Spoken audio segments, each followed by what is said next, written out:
Hola, ¿qué tal? Continuamos con el evento, con el Summit de CFO. Y bueno, ahora tengo el gusto de charlar, de entrevistar a Miguel Pese, economista, expresidente del Banco Central. ¿Cómo estás, Miguel? Muchas gracias por estar acá. No, un gusto. Gracias a usted por la invitación. ¿Cuántos temas para hablar de finanzas, no? Digo, muchos. Sí, muchos cambios. Muchos cambios. Me gustaría empezar por un tema que en realidad fue expuesto en la campaña del presidente, que de alguna manera había acaparado la atención de todos, que era que la Argentina, para eliminar de alguna manera la inflación, iba a dolarizar. ¿Están las condiciones o se puede dolarizar un país como la Argentina? No, más allá de las consideraciones políticas, que yo creo que sería una decisión desacertada, no hay posibilidades operativas. Yo a principio de año escribí un artículo sobre este asunto. Y la cuestión es así, en la Argentina tenemos 80 billones de pesos depositados en los bancos. 20 billones son del sector público, 60 billones del sector privado. Esos 20 se podrían quedar, digamos. Y yo digo, el sector público no retira depósito de los bancos. Así que para hacer la cuenta más ajustada, tenemos provincias que acumulan dólares fuera del sistema financiero, pero son excepcionales. Hay 60 billones de pesos del sector privado. La experiencia argentina con los depósitos en dólares, la experiencia que hay en Ecuador, es que al menos el 30% de los depósitos en dólares los tenés que tener líquidos, encajados. Eso te lleva a hablar de una cifra de 20 billones de pesos.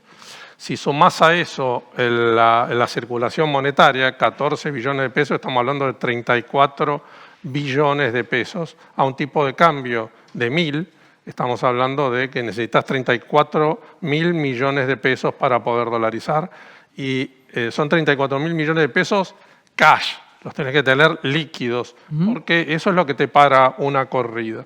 Y ya tuvimos una experiencia fallida en este sentido, que fue el fin de la convertibilidad. La convertibilidad respaldaba con dólares la base monetaria, pero no los pesos que estaban en los bancos. Cuando la gente fue a buscar los pesos... Cuando fue a buscar todo de golpe, no estaban. No estaban. Estaban los dólares. No estaban los dólares. Entonces vino corralito, corralón y demás. Entonces, operativamente no es posible llevar adelante una dolarización de la economía argentina. Tenés otros problemas, que a medida que crece el crédito al sector privado de los bancos, te agrega una complejidad, porque es muy posible que un argentino te acepte la dolarización de los pesos que tiene, pero alguien que tiene un crédito en pesos, vas a tener que convencerlo de que te los cambie por un crédito en dólares, ¿no? Así que ahí tiene otra complejidad que tendrían que resolver, y no sé cómo se hace, no sé si el Código Civil o la Constitución lo permiten, pero el principal problema es que no hay suficientes dólares, y yo creo que las experiencias hiperinflacionarias que hubo fueron en procesos donde no fueron de dolarización, pero sí fueron de liberación del tipo de cambio sin tener los dólares suficientes para poder responder a la demanda. Sí, bueno, una de las últimas liberaciones del cepo de alguna forma produjo eso, ¿no? Digo, sí, estamos hablando del 2001. Claro, pero digo, después, la otra experiencia más cercana, cuando asume el gobierno Mauricio Macri, elimina el cepo y después termina su gobierno con cepo también y pidiendo crédito. Por lo tanto, la desfinanciación de la Argentina es un proceso bastante importante y atraviesa todos los gobiernos. Sí, esa experiencia es interesante porque lo que ocurre en el gobierno de Macri es un proceso acelerado de endeudamiento del sector público, del sector privado en dólares, 100.000 millones de dólares, que parte fueron sustituidos por el préstamo con el Fondo Monetario Internacional, pero esos primeros años donde no hubo regulación cambiaria, hubo formaciones de activos muy importantes. En el año 2017, que fue el mejor año de la gestión de Macri políticamente, económicamente, la formación de activos externos fue de 17.000 millones de dólares y en el 18 de 23.000 millones de dólares. Entonces, levantar las restricciones tiene un riesgo excesivamente alto. Y con estos datos que sí, básicamente la formación de activos externos de argentinos en el exterior, ¿cómo fortaleces el sistema financiero en la Argentina cuando en realidad el argentino no termina confiando en la propia Argentina, ¿no? No, bueno, eso es un proceso muy difícil. Algunos colegas y funcionarios también plantean que corrigiendo la macro se va a terminar la demanda de dólares. Y lo que uno ve es que ya el fenómeno de dolarización es tan fuerte que aún tomemos por hecho que se dieran buenas señales de la macro, igual la tendencia a ahorrar en dólares continuaría, no desaparecería. Por eso es que yo insisto en que tenemos que encontrar mecanismos que a la par que se van liberando las restricciones cambiarias, porque lo va permitiendo el excedente del sector externo y de la balanza cambiaria, habría que desarrollar instrumentos que permitan a los argentinos ahorrar en instrumentos de nuestro propio mercado de capitales y de nuestro sistema financiero. En ese sentido es que nosotros lanzamos los put de compra de títulos públicos, que ahora los han demonizado, claro. Pero era una forma, ya en nuestro país no nos creen ni que el Banco Central sea prestamista de última instancia. Nadie duda que la Reserva Federal va a responder si hay presión de liquidez sobre los títulos del Tesoro norteamericano.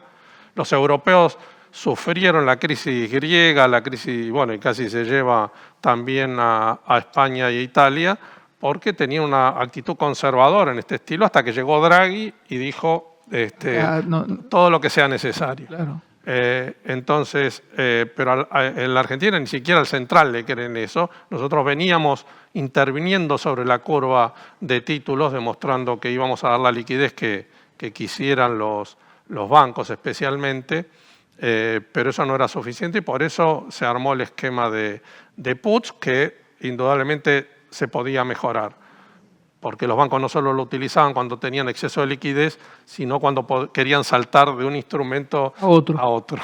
Entonces eso no era el motivo por el cual lo habíamos emitido, pero había que corregir esa parte y yo creo que era un instrumento valioso para que se ganara confianza en el mercado de capitales.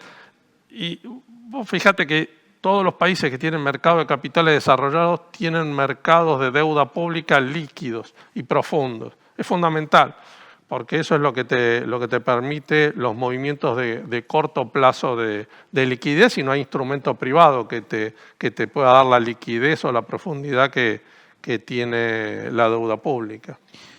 Atado a lo que acabas de decir, Miguel, y también a la dolarización, ¿qué papel juega la estabilidad, digamos, o el humor social, de alguna manera, en la política económica de un país, sobre todo para poder sostenerlo, un tipo de cambio relativamente estable, una inflación de alguna manera estable? ¿Hay algo que va más allá de los números? No, sin duda. Sí, sin duda. El humor social es muy importante y lo vemos en los procesos electorales, ¿no? La demanda de dólares en los años electorales para ahorro, para formación de activos externos, aumenta con respecto a los años donde no había procesos electorales. Entonces el humor social es muy importante, la confianza es muy importante. Ha habido momentos de fortaleza en las reservas del Banco Central, donde se desataron procesos de desconfianza, y un momento de debilidad que al no desatarse el proceso de desconfianza pudimos afrontarlo de mejor manera. Pero sin ningún lugar a duda, en un país dolarizado eso es muy importante, tan importante como la visión que va teniendo el mercado del riesgo de los instrumentos locales. Es muy loco, ¿no? Porque uno dice país dolarizado y al mismo tiempo dice es imposible dolarizar en la Argentina, ¿no? O sea, es un país pensado en dólares, que al mismo tiempo es inviable una dolarización. No, bueno, porque el ahorro en pesos o los activos en pesos son muy grandes. Entonces, sustituir esos activos en pesos por activos en dólares es absolutamente imposible. Ahora, es un país donde, desde que llevaba estadísticas el Banco Central, se habían importado 170.000 millones de dólares billete. Hasta que yo dejé el banco, desde el 2007 hasta el año pasado. Y la Reserva Federal estimaba que había 60.000 millones más antes de que nosotros empezáramos con nuestras estadísticas. Así que estás hablando de 220.000 millones de dólares solo en billetes en el territorio argentino, ¿no? ¿Qué papel juega precisamente la política cambiaria en la estabilidad económica del país? No, me parece que lo fundamental ahí es el superávit de la balanza comercial. En un país que no tiene crédito, el superávit de la balanza comercial es clave, y la señal que todos entienden y que todos le prestan atención en el mercado es cuando el Banco Central compra dólares. Fíjate, en todos los momentos donde se ve al Banco Central comprando dólares, todo el resto cede en su presión. Los dólares paralelos y demás riesgo país y demás señales, ¿no? Es un elemento muy importante en nuestro país. Por eso es tan importante el superávit comercial, y cuando no tenés superávit comercial la situación es absolutamente crítica, como pasó el año pasado debido a la sequía, ¿no? Miguel, si tenés que hacer una foto de hoy de la economía argentina y una foto a futuro, a los próximos años, ¿depende básicamente precisamente del comercio exterior, o va a depender de otras políticas internas y que atraigan inversiones? No, yo creo que es muy importante la estabilidad macroeconómica. Creo que eso es un valor clave. Me parece que el equilibrio fiscal es un valor clave. A nosotros nos tocaron dos momentos críticos en ese sentido, la pandemia y luego la sequía. Es distinto hacer política macroeconómica en un país que tiene 40% de pobreza que en un país que no tiene pobreza, porque cuando vos restringís la demanda agregada en Japón, en Francia o en Italia, no estás poniendo en riesgo a nadie. En la Argentina pones en riesgo la vida, la situación personal de mucha gente. Pero la clave está sin duda en el sector externo, y ahí todos somos optimistas. Digo, ahí no hay diferencia entre los economistas. Lo que va a suceder con la explotación y exportación de hidrocarburos, lo que va a suceder con la exportación de cobre, de litio, la ampliación de las exportaciones agropecuarias, las industrias del conocimiento también están teniendo un rol muy importante y creciendo año a año. Nosotros hemos sido deficitarios en la balanza de servicios siempre, y lo que está equilibrando la balanza de servicios ahora son las exportaciones de las industrias del conocimiento. Así que todos somos optimistas. Yo creo que para el año 2030 vamos a estar exportando 130.000 millones de dólares, y no estamos exportando más, con una mejor balanza todavía, porque vamos a dejar de importar energía. El problema es construir ese puente. Claro. Y cómo se construye ese puente, que es las dificultades que tuvimos nosotros y que está teniendo este gobierno. Sí, y sobre todo que ese puente lo atravesás con más de 40 millones de argentinos, donde una parte importante es pobre, y donde, por lo que me acabas de decir, ves que la solución a la economía, digamos, de alguna manera la estabilización económica, va a venir más por la macro que por la micro. Por lo tanto, hay una cuestión social en el medio que atender, ¿no? Sí, sin duda. Ese es el gran problema. Como te decía, no es lo mismo hacer política macroeconómica en Estados Unidos que en la Argentina. También, no mencioné otro sector, que es el sector industrial. Yo creo que este fenómeno que ya implantó Toyota de que la Argentina es buena exportando bienes industriales de series cortas, es algo que vino para quedarse. La inversión que decidió hace poco o que anunció hace poco Renault va en ese sentido, pero yo he tenido entrevistas con empresas de consumo masivo que incluso están exportando a Asia, ¿no?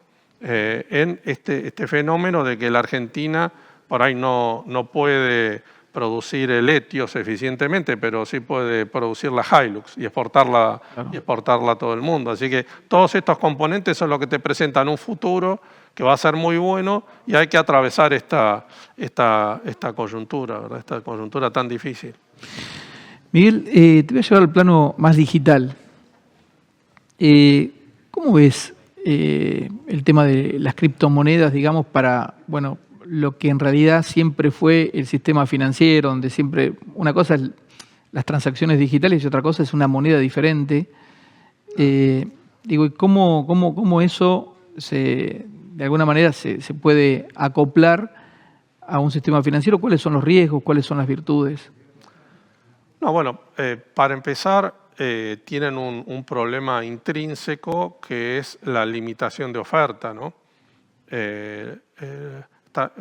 Quienes pensaron las criptomonedas pensaron también que no se tenía que producir un fenómeno como el que se produce con las tarjetas de crédito, donde vos a escala global tenés una alta concentración en pocas empresas en el procesamiento de datos.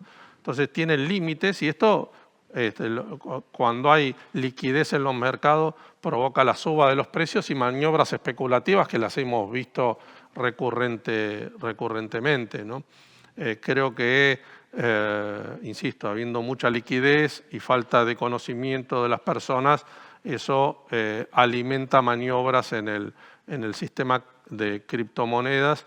Creo que hay un riesgo también sobre lavado de dinero y activos provenientes del delito, sobre el cual hay que tener mucho cuidado. De todas formas, yo creo que marchamos hacia la digitalización del dinero.